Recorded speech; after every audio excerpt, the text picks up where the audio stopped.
Mahihirap na mamayang Pilipino. Kaya to save the poor Filipino people, she's running for presidential election.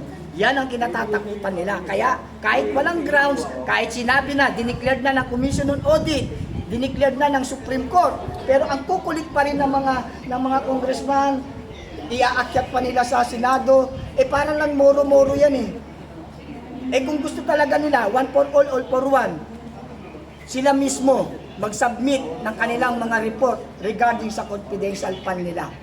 O kahit na anong uri ng pondo na pumasok sa opisina nila, ipaimbestigahan nila. To be fair and square. Hindi yung sinisingle out lang nila si VP Sara Duterte. That is a color of politics and motivated. Kasi weather nila ngayon. Weather Yan yung nila. sabi nila, weather lang. Oh, weather nila ngayon, pero matatapos nga, di ba?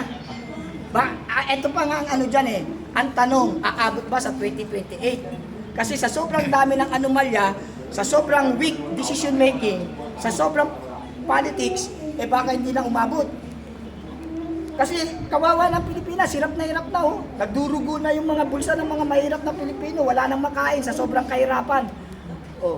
Kaya, nakakatawa lang yung mga... Sir, dati ka rin Marcos loyalist.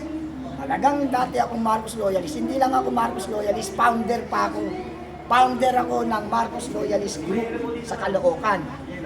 Bilang founder ako, ibig sabihin, isa ako sa mga naging bahagi at sumuporta sa pagkapanalo nitong BBM nito. Pero nabigo nga ako, nabudol ako. Kaya I withdraw my support. Meron ako, i-check niyo yung Facebook ko, meron ako withdrawal of support na ayaw ko na sa Marcos kasi nga hindi sila tumupad sa kanilang pangako na sama-sama tayong babangon. Nasaan yung sama-sama na yan?